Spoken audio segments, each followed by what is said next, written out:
Good afternoon. My name is Rick Hart, and I'm the Director of Athletics here at SMU. I hope you've been enjoying the Literary Festival so far. Just like books, sports have a way of bringing people together. Whether it's the lessons we learn from practice and competition, like hard work, team building and perseverance, or simply cheering on our favorite team, sports have a way of transcending cultural issues and at the same time telling a story just like a great piece of literature. At this time, it's my pleasure to introduce our next session, entitled From Athlete to Author and Filmmaker, with an emphasis on how to build your brand and find your frequency. This session features Trevor Pryce, a former NFL defensive lineman and author of An Army of Frogs, a series of books for young adults, in conversation with David Meltzer, co-founder of Sports One Marketing and executive producer of the television series 2 Minute Drill.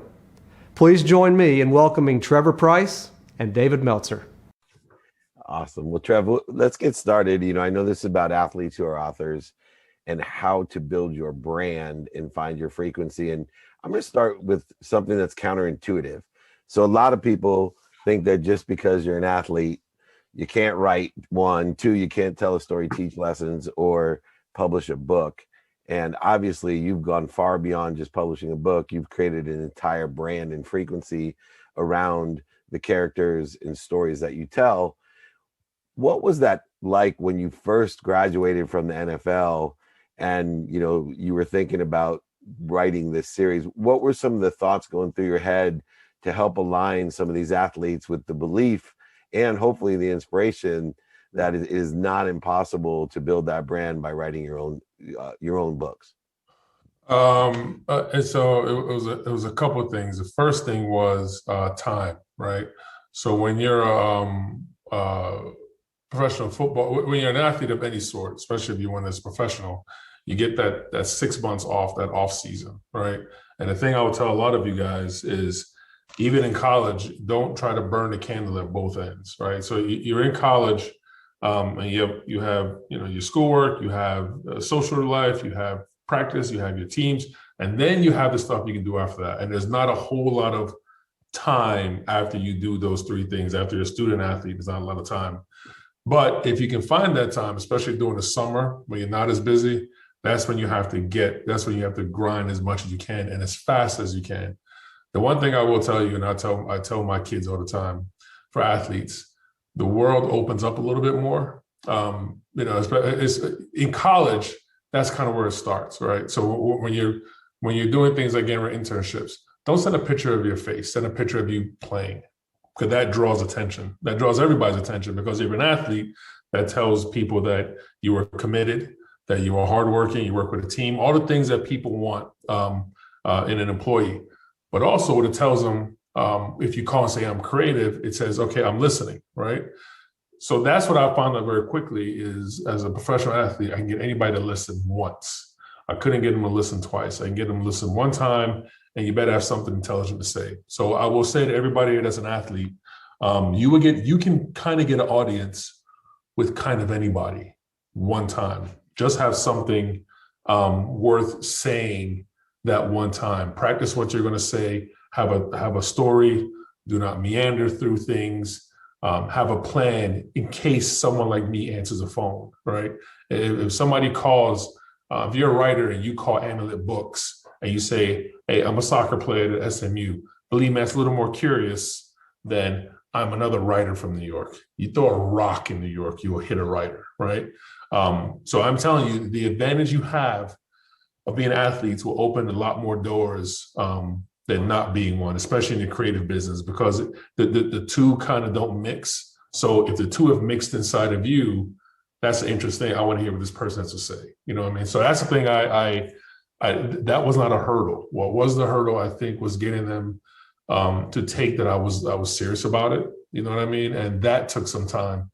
And lo and behold, I was good at it naturally, right? So then when I started selling projects, it became research, and it became how do I actually deliver on the promise I've made these people that I can write a movie, and I never written anything in my life.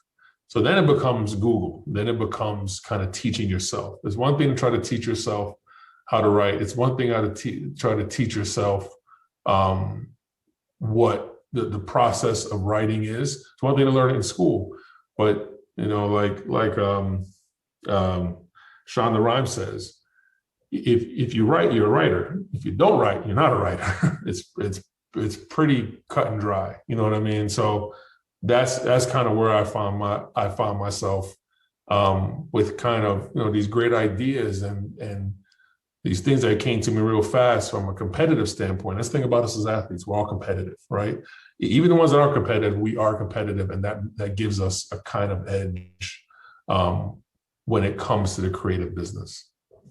Yeah, Trevor, I ran the most notable sports agency in the world, but a lot of people don't know before that, I was an average Division III football player. And all of the qualities I still say in the extraordinary journey that I've been on in my career with all the phenomenal jobs that I've had, I learned more on that side of the sideline of being an average Division III football player than anywhere else. Law school, Lee Steinberg, Warren Moon, TV shows, movies, etc. One of the things that I've learned through all the athletes who have written books, created content, is you don't have to be a writer. And this is what encouraged me. I've written 4 bestsellers, on my 5th one right now. All the entrepreneurs that I work with, most of them will tell you I didn't graduate high school, and I never thought I couldn't, pass English. And some of these guys, right? But yet they have New York Times bestsellers, because you don't have to be a good writer to write a book. What you have to have is stories and lessons. And there's so many technologies today, as you know better than anyway. You can create animation, you can, there's dictate, there's Rev, there's a variety of ways. How do you separate the content from the publishing side or creation side of actually getting it down onto a paper or a file so that you can have your book done? It's interesting because when I created Kulipari, and that's how you pronounce it, right? So when I created Kulipari, it was kind of a happy accident. But what I realized very quickly is it started to almost write itself. So the one thing I tell any writer, any creator, any content person is never look at blank paper. There's nothing more daunting, there's nothing more intimidating than a blank sheet of paper. If you are staring at blank paper, write your name. If you write your name, run out of stuff to write, get your favorite script. Like one of my favorite scripts is Pirates of the Caribbean at World's End. My other favorite script is The Dark Knight Rises. So I started copying it onto the paper. So just so I had something to look at that looked like black and white, that looked like words. And as you guys write college papers, once you get to page 4, getting to page 10 is easy. Getting to page 10 from 0 is a mountainous, they're saying the mountain will fall, but when, right?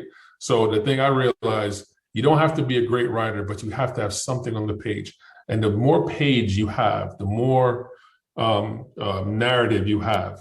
Even if it's just gobbledygook and scribbled down nonsense, you'd be surprised what you can make that into, right? So when I say writing, it's not, all of us aren't Aaron Sorkin and can write West Wing and that wonderful dialogue and that kind of thing. But what you can do is read his scripts. Like all that stuff is available. All the manuscripts are available. And it's one thing to read a book. It's one thing to take a Stephen King book, and I'm going to read a Stephen King book and try to figure out what is in here. Find the manuscript, right? Because that's a little easier to digest because you see the creative process, all right? I did that with movie scripts a lot. That's how I learned to write movies and TV shows, by reading scripts. I did not want to be taught it. I did not want to read books to tell me how to do something that intuitively we all, if you have found yourself veering toward this, you have an intuitive way of thinking about it, right? So if you have the intuitive way of thinking about it, skip the rest. Go find your favorite movie, print it out, print the script out, put it on your lap and watch the movie. And it will come to you very quickly, right? Again, I read a lot of Christopher Nolan stuff. I haven't got my hand on a Tenet script yet, but I read Interstellar. To this day, I don't understand it. I read Inception. To this day, I still don't understand it, but I understand his writing, right? And it was such a master class when you learn from the best. Like I said, my son plays baseball, and we're working on teaching him how to hit a baseball. I've never played baseball, but I've always been told the best coach is a camera.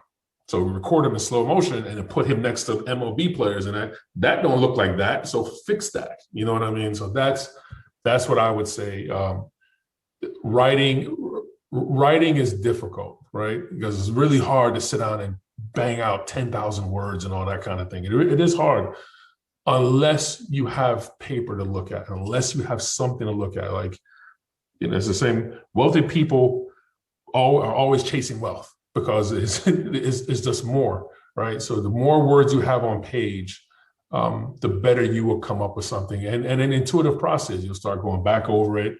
Then you look at your favorite J.J. Abrams scripts. And, you know, Judd Apatow, he writes all his movies in his phone, in notes. And it's just, he said he had us write down random nonsense in my phone. And then when I print up all these notes, I have 50 pages of stupidness. And then I find a way to make that into a script, right? So it's not always sit down at a word processor or at your computer and then go, act 1, scene 1, interior. Just put something down, man. You'll find it. I promise you'll find it. That's what I did. Yeah, and I don't want people to misinterpret the idea of writing. There's many mechanisms. For me, I outline, right? I do research like you do a different type of research than me. I do research and I'm always outlining my ideas and then creating sentence and structure to it, whether it's via audio and transcribing it and then editing it myself or actually writing it out. But one thing holds true with athletes and authors, why I believe athletes make the best writers. Number one, what makes the best, I'll tell you why. Number one, they have the best content.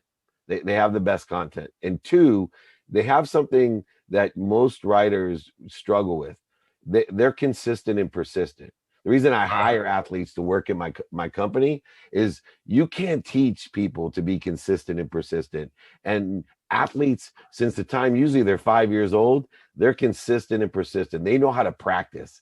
And you and I both know you weren't born a first-round draft pick, a 14-year NFL star. You weren't born with a lot of practice. You were born with the potential, but there's plenty of guys that had a lot of talent like you that didn't practice, that weren't consistent and persistent in their profession. And I think athletes have those three things. They have great stories and lessons, but they also are consistent and persistent. How have you applied, you know, your creativity, that, you know, beautiful mind of lessons with the consistent, persistent disciplines that you learned through athletics? It's the competitive nature, right? So that's what it is. At least for me, it was, you know, I genetically, right? So like all the athletes that are on here, genetically, we're just a little different. We are, and not just me, again, every one of you that's in college that plays a sport, you are an anomaly. You're genetically kind of broken, right? We're not supposed to be what we are. So in my case, I was fast twitch muscle and height, right?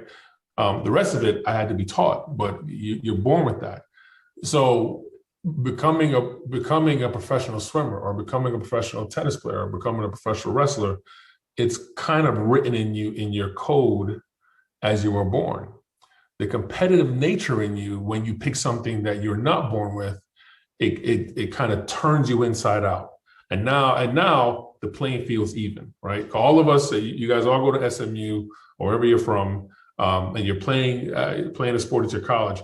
You are better than all your teammates. That's why you're at SMU, and some of them are not, right? So you wind up saying, you know, this natural ability I was born with. You have to practice it, of course, but everybody else practice. Why are you playing college soccer, and why is he not? This is the way it is. But the other part of it, at least for me, it was, okay, here's something I have to actually fight for. You know what I mean? I didn't have to fight that much to be taught. Like, you can't teach height, and you can't teach speed, and you can't teach violent tendencies for basketball, any sport. It doesn't matter the sport. You can't teach that stuff. But what you have to be taught is how to harness your creative energy and creative passions, right? And I taught myself how to do it. I will tell you, one of the secrets I've learned in writing is when you're writing a story, and I'll tell everybody this, you write a story, do not save an idea. Do not write yourself into a corner. If you're telling a narrative story, right, write yourself into a corner every day and just leave it there. I promise you'll fight your way out. And the more you fight your way out, the better these things will become, right? So if you're writing, like I wrote the Kulipari, I rewrote the Kulipari movie because they're making a live action version of it. And I added a bunch of things, but whatever the coolest idea that should have been saved for the end of the movie, they're not at the beginning of the movie. So what happens to the end? It should be better than the beginning, right? So find a way to challenge yourself story-wise, and I promise you'll come up with something. Don't save anything, right? Listen to like some of your favorite MCs, right? I always bring up Lil Wayne as a rapper because he is great. But the thing is, if you listen to like some of Lil Wayne's like random throwaway stuff, like from some mixtape with some kid, you're like, why did you not save that for the rest of the radio? Because like I'm gonna write something else. You know what I mean? Whatever comes to me at that moment, that's what I'm gonna use. So that is my piece of advice. And use your competitive nature, because again, when it's time for you to come, when it's time for you to make that call or to call an agency or to kind of, believe me, when you say I'm a college athlete or I was a college athlete, trust me, I tell my kids this all the time, your resume goes on top. It just does. It's just the way it is, man. Because, you know, as you get older, that funnel starts to do like this. And those places and, you know, the people that hold that key and that gate, the gatekeepers, they're looking for the people at the top of the funnel. It doesn't matter why you're there, you're just at the top. You know, and I think being an author compared to when you and I started to write and to create content is amplified exponentially today. You know, being an author, there's so many more opportunities. Even if you do write a book, what you can do, what starts with a book, and the modification of the book, the amplification of the book, and the perpetuation of a book can result in an entire brand, an entire billion-dollar property, intellectual property that can be utilized. There's more a horizontal marketing play today than there ever has been. You know, so if you can create something like you have, the horizontal nature and the legs that we can put onto an original book is exponential. So I think a lot of younger people, especially athletes, think, well, why would I write a book? You know, what would I write about? You're not just writing a book, you're finding this frequency and building a brand that can be an intellectual property that has a legacy, a perpetual legacy, and could result in billions of dollars with the access that people have around the world to it. How do you explain, because you've done a great job of leveraging the horizontal market of your first book into, you know, all types of different mediums? It was an accident. I will tell you that. All right. So, and this is no lie. So when I created Kulipari, so right, what you know, number one, I'm afraid of frogs. I've always been afraid of frogs. I grew up in Florida, and the frogs would wind up in the street when it rained, looking for the steam coming off the ground, and they get run over by cars. And it was like flat frogs and frog guts everywhere. But what happened is the sun would dry them out, and they looked like frog patties, and just terrible. But for some reason, poisonous frogs, which I should be terrified of, didn't really mess with me too much. So I was watching Planet Earth. Now, all the young people on here, Planet Earth was not created in 2018. It was created in 2006, right? So I'm watching Planet Earth one day, and there's a you know, high def, high speed cameras. A tree frog jumped from one tree to the next, and it was jumping. It looked like Superman. When you take a frog and you stretch it out, as you dissected one in your life, it has human-like proportions. So as it did that, I was like, oh, well, there's my next idea, all right? And then it became something else and something else. Kept adding it, and I was like, okay, where am I going to put it? Australia, and scorpions. And I came up with Kulipari that fast. The happy accident was, it was called, it was first, when I first came up with it, it was called one of the characters' names. Now, what happens when you call something a character's name, like, you know, if Star Wars was just called The Journey of Luke Skywalker, if Luke Skywalker's not in it, it's no longer Star Wars. So what's the point, right? So that's how Kulipari became an accident, because I pitched it to an executive at a company that shall not be named, and she said, the name stinks. You need something bigger. You need something more general. So the word Kulipari means poison, right, in Aboriginal language. And I found that out by emailing a professor at the University of Toronto of Aboriginal Studies. And I just emailed him out of the blue, and I said, Like you're all going to say, I'm a professional athlete. So first of all, he answers my email. And then what's the ask? The ask is, how do you say Kulipari Aboriginal? I did not know there was like 100 different Aboriginal dialects. So the word poison, I got 15 different ways, and the only one I could pronounce was Kulipari. And I'm pretty sure I'm not saying it right, because I had an Aboriginal person say it for me doing a recording, and he said something completely different. But here we are, right? So when you're talking about franchise and that type of thing, I would say write your story, right? Write your story, and if that comes along, if you're lucky enough, it will come along. So Kulipari just happened to be, I created a universe on accident, and I do mean this as an accident that could be expanded, right? And it could be, it's frog, scorpion, spider, lizards. So anything that's poisonous winds up in this universe, and now we're just writing. Now we're just at my studio, just kind of creating Kulipari in every possible way because we can. But it was an accident. But if you take something like Star Wars, that's the ultimate one, right? Star Wars is not Marvel. Marvel is a bunch of different stories. Marvel's a publisher. Star Wars is a story, right? And Star Wars is about a galaxy. But it was supposed to be called, I think, Luke Starkiller. And somehow they called it Star Wars. I think my kids are listening, and we listen to the George Lucas podcast where they talked about it, where George Lucas talked about it. He was like, I think it was supposed to be called Luke Starkiller and not Luke Skywalker. It was supposed to be called like The Adventures of Luke Star, like Buck Rogers, right? Nobody here knows a Buck Rogers except for us old people. But that's why Buck Rogers didn't work, because Buck Rogers is not in this thing you're making. It's not Buck Rogers. Right.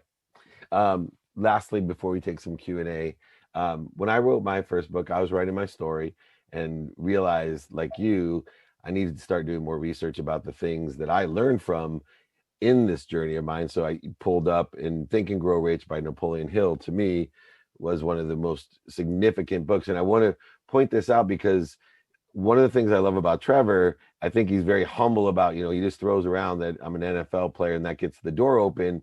But, it's one thing, for example, as being a sports agent to get a client, as you know, because I'm sure you had a sports agent, but it's very hard to keep the client because there's so many other people hitting on your client all the time. I called Napoleon Hill Foundation and I said, I want to write a book like Think and Grow Rich, which I think is the most powerful business book of all time. I was writing a business book within 3 seconds. They didn't know I was the CEO of Lee Steinberg, the sports agency.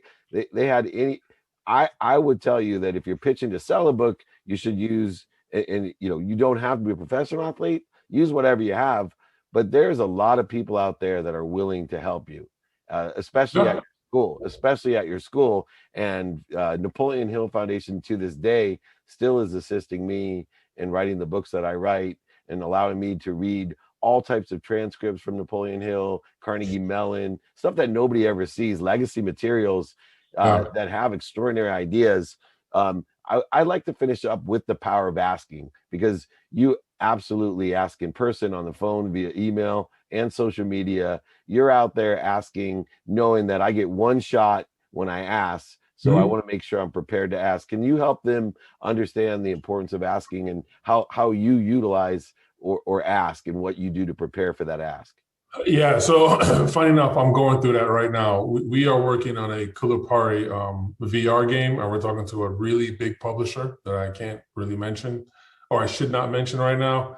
And it just became a point where we were talking in circles and generalizations, like we think and we're this, and every time we talk to the publisher, and we're down. So there's a crew downstairs in my office that's making the game now, right? So they asked us to make a vertical slice, which is a part of the game. So we made a part of the game, and they saw some of it, but there was like a whole bunch of people on this call, and there's a bunch of us kind of talking randomly about what might happen, what could happen, what this is, blah blah blah. And I just got off the call, and I went back to the guy that leads the team, and I said, "You and I have to talk individually. I don't care when it is, but we have to talk, because I have an ask."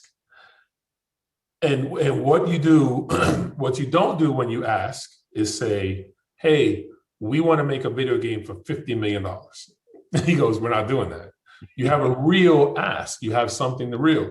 If you're a student athlete, right, and you know you only have 2 months, you have a month off until you start training again. Here's my ask. I want to come work for you on your desk, not in the mailroom. I want to come work for you on your desk, help you read scripts, whatever it is, if you're calling an agent, whatever it is.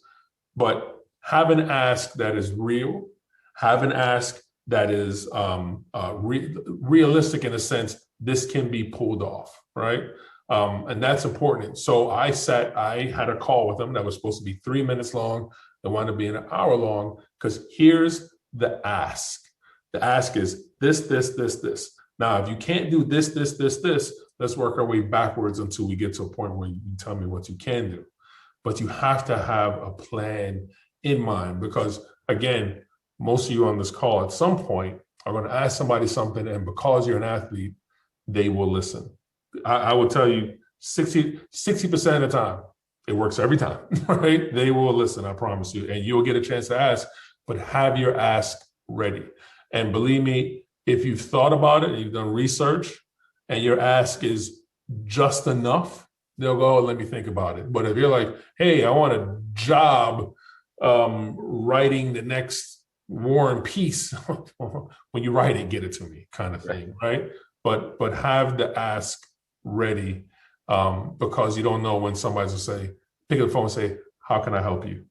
And what you can't do is go, hey, let me get back to you. And make sure you have your backup ask, which is always, do you know anyone that can help me?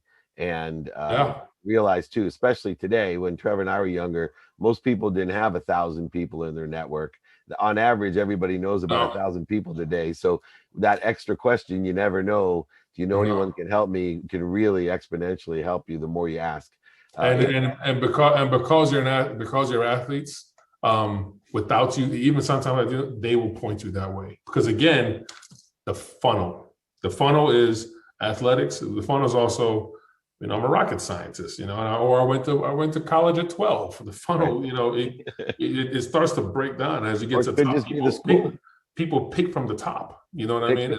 That's the way it is. It could just be your school, right? I went to Clemson, I went to SMU. If they went to SMU, my alumni, they get first choice as always. And so use all the assets they have. I know they're dying to ask us questions, my friend. We got a few minutes at the end. Absolutely. Anyone out there questions? The questions are in the chat. Okay, cool. Want me to read them off? I'll read them. Trevor, do you have a favorite fiction book or fiction author? Fiction book or fiction author? My favorite book when I was a kid was I can't remember what to say this. It was called The Hooples Happy Holiday or something like that. It was a book about this family called the Hooples that had a Thanksgiving celebration. It was kind of like the Christmas Story, but for Thanksgiving. And I read it in like 4th grade, and I think I just got an idea. I think I'm gonna option it and make it into a movie. I think I'm gonna do that. Thank you very much. Whoever asked that question. But that's my favorite. That's my favorite book. What I read a lot, and as someone that makes TV or has made TV and is currently trying to make TV, I get asked a lot, what do you watch? I don't have time to watch TV. I watch sports because I don't have to think about it, but I spend all day watching my own television. So, and the same thing with a lot of writers. They don't have a lot of time to read because they're busy writing. And that's kind of just the way it is. Only 24 hours in a day, I love this next question because I never believed I would write a book, never thought I was creative. Do you all know that? Did you always know that you were a creative person, Trevor? Yes. So how I got into writing was through music, right? So I've always fancied myself a record producer. From the time I was a young kid, I learned how to play guitar. There's some guitars in the office. And I always made hip hop beats. I can't rap nor can I sing or nothing like that. So I when I got drafted, I built a studio in my house and started making music. And lo and behold, I was good at it, right? So I signed a record contract with Universal. The record was dropped because they couldn't clear all the samples. and I wound up starting my own label. Lo and behold, I did a song with an MC from Chicago, and Fox heard the song. 20th Century Fox movie studio heard the song, and they called me and they said, "Hey, we want to license your song for this movie for Big Mama's House." I was like, "That's awesome." And they were like, "Hey, do you want to come out here and sign the paperwork? You ever been to a movie studio?" I was like, "No, I've never been to one," because at that time all the music business was in New York, so I would go to New York. And I've never been to a movie studio. So he was like, "Yeah." The head of music said, "Hey, come out to the movie studio, come out to Fox Studio." So back then, when you walked in the Fox lot, you saw stage number one, and the side of stage number one was Darth Vader, right? Because that's who distributed Star Wars movies. So when I walked in the Fox lot, I was like, I am no longer doing music. I'm doing whatever the hell this is. Because what I wanted to do was I want to score picture. The thing that made sense to me was like, oh, I make music, they make picture, I can score picture. I did wind up scoring a movie, and that's a whole different story. But I wanted to score a picture, and they were like, "Yeah, well, we want to play quarterback for the Packers." I was like, "Well, I'll show you. I'm going to write a movie so I can score it," and that's how I got into it, which was the complete backwards ass way to do it. But I wound up writing a good enough script that Sony optioned it, and they were like, "You are doing this all wrong, my man." So I gave up on the scoring thing. Now I just write. And so that's where it came from. How about your first book deal? How'd that happen? So when I created Kulipari, my agency, ICM, they read the treatment I had written. So the thing I would say to a lot of you as well, write treatments.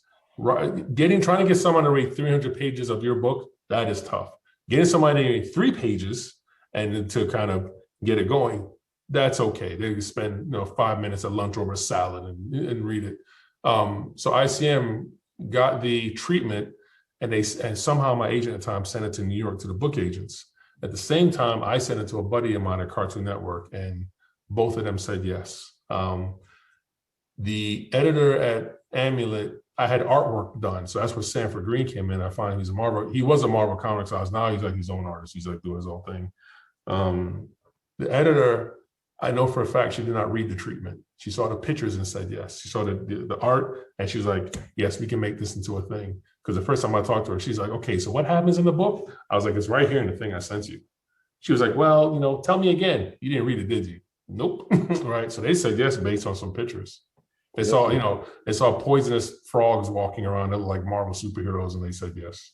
I'd like to add one thing too, because I deal with a lot of different authors today, athletes and entrepreneurs especially. There has been a transition since we started writing books from self-publishing to publishers. I have written 4 books. 2 are published by major publishers. I have an agent at CAA, and 2 books I self-published. And the funny thing, over the last especially year, the self-published books, as far as the economic gain, exponentially make far more money for me having it than the publishers. And I market just as much for both of them, because a publisher is not going to necessarily market you. They're going to give you an advance because you're marketable and have your own community. Right. There's another advantage of being an athlete, especially with the rule change, right? We can build our own communities and monetize our communities as college athletes now. And so it's something you should consider as an author. Let me get to a couple more questions real quick. At first, have you thought about making it a movie? Oh, no, he already did. How important is reading? I love that question. How important is reading? Oh my God, that is very important. But what I read is a lot of information. So there's certain websites that I subscribe to: /Film, Animation Express, Kid Screen Daily. I find the information. I find the places that get me the information that I need, and I read that. What I do not have time to read is other people's work. I just don't find I find it helpful, but we're fighting the same fight. You know what I mean? So I know what's going to happen in your thing, because some of it's going to happen in my thing. I will tell you though that my idea has always been with Kulipari to be smarter than the 7th graders reading it, right? Because they're so overrun with content. After a while, a 13-year-old knows what the hell is going to happen in the 3rd act when they don't know what a 3rd act is. So my job has always been to turn that on its head. I will tell you, when I turned in the third book in the Kulipari series called Amphibians End, our publishers hated it. They absolutely hated it. They were like, "We're not publishing this." I said, "Well, I don't know what you're going to publish because I'm not writing anything else. This is the book." And they learned to love it, right? Because it was a Game of Thrones kind of thing. It was like it went completely sideways in the last book, and they just had no idea I was going to do that because I didn't tell them. So when they read it, they were sad and they were like, "We're not. This is terrible."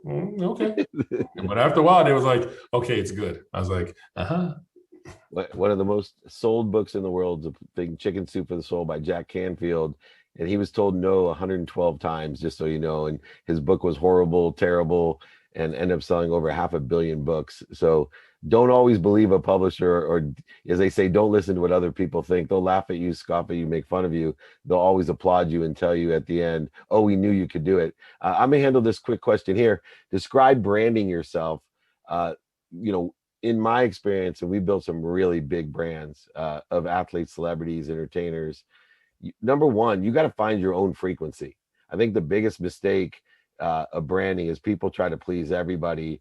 There's a lady, for example, she writes books. She has a tremendous following. Her name is Dr. Pimple Popper. And, when I found out about this woman, I said, there cannot be something that I'm less interested in than watching pimples being popped and reading about pimples being popped. She has more subscribers on YouTube.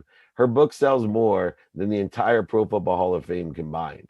All my heroes, 272 of my heroes that I grew up with, all of them. So the number one thing in branding yourself is finding yourself, being yourself.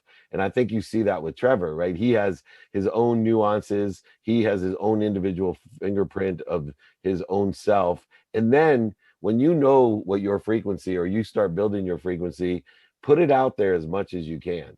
You cannot fathom how large your audience is today. We are in a blessed time that you can reach with a very low barrier to get maximum. Over 4.6 billion people. Trust me, when we were younger, there was about 300,000 people you could reach. And that's if you were really famous. Anybody can reach those people. So find your frequency and strengthen it by keep on amplifying it as many times as you can in different directions. And then finally, clarify your message. I think one of the lessons I've learned listening to Trevor is that his message keeps on getting clearer and clearer. His content gets clearer and clearer. He keeps on learning more, modifying it, taking the end of the story and making it the beginning. Just incredible lessons. All right, Trevor, this one's back to you. Hi, Trevor. It's Frank Bush. Any advice on how a former player... Frank Bush.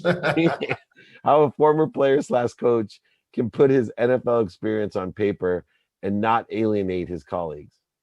The story you're about to hear is true. The names have been changed to protect the innocent. That's the best thing I can tell you, Frank. I did that once. So I wound up doing Frank. I wound up doing some TV for CBS. Was I on CBS? I don't know what I was on. I was on CBS. I think I was doing some online stuff.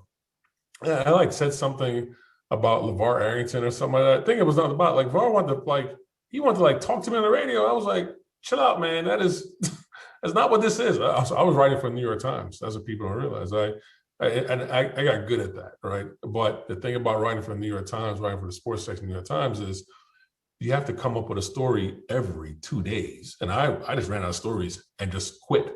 I was like, I'm not going back. Right. And so the thing I would say, Frank, to be honest, is I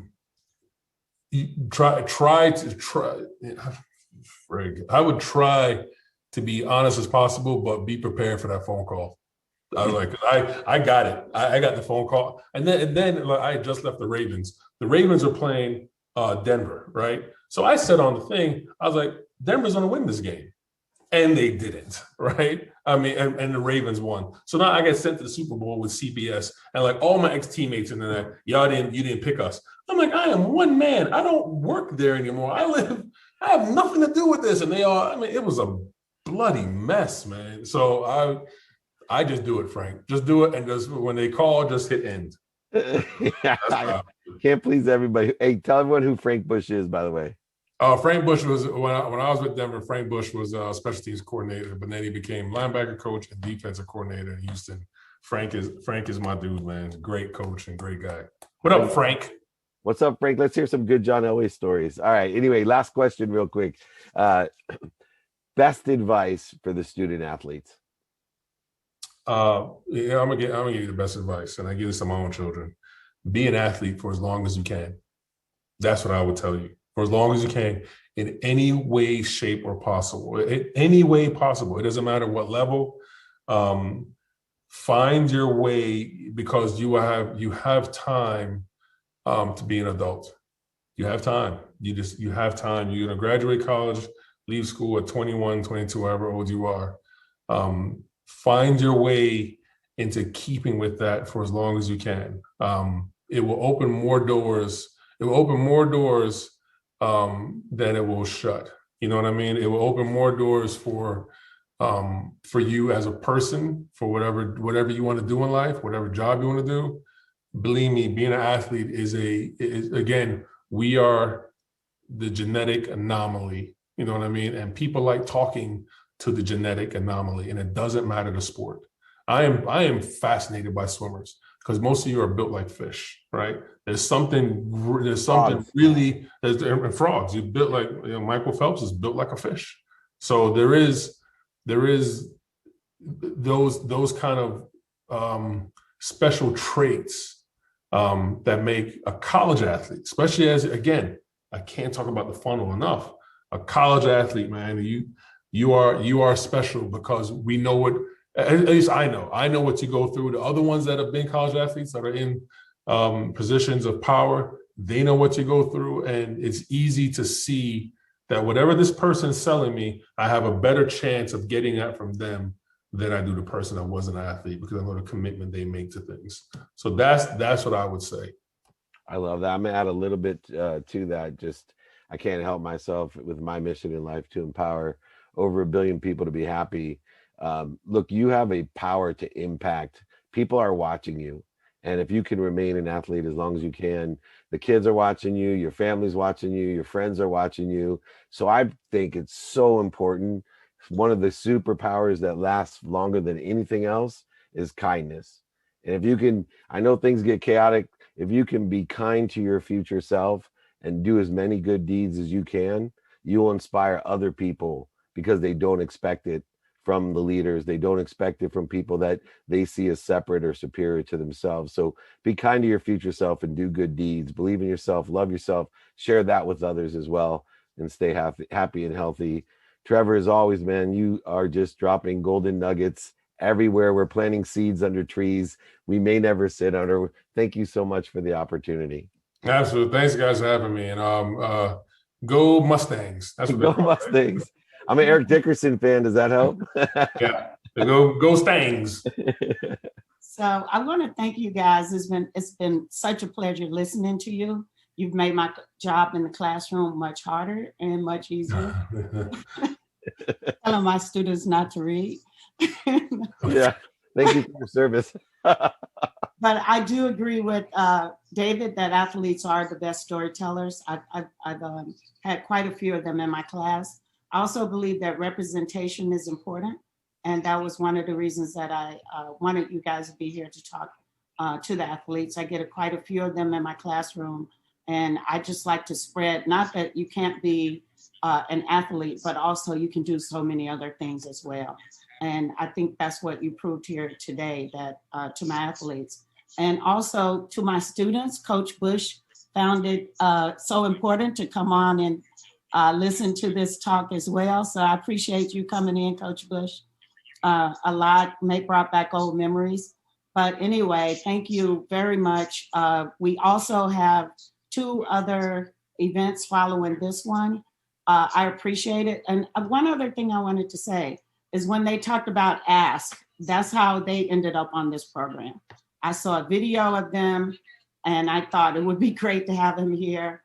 And you guys proved me right. So thank you very much for being part of the Literary Festival. Thank you. Absolutely. I enjoyed it. Thank you so much. It was great. What can we see next from you guys? Trevor? We are currently shooting the Kulipari live action adaptation, live action movie. We're shooting it downstairs with all kind of technology and things. That'll be out next summer, I think. And we're making some other TV shows that'll come out. You know, I run an animation studio. That's where I'm sitting at right now, and it's a long, tedious, grinding process. But we'll have some things out.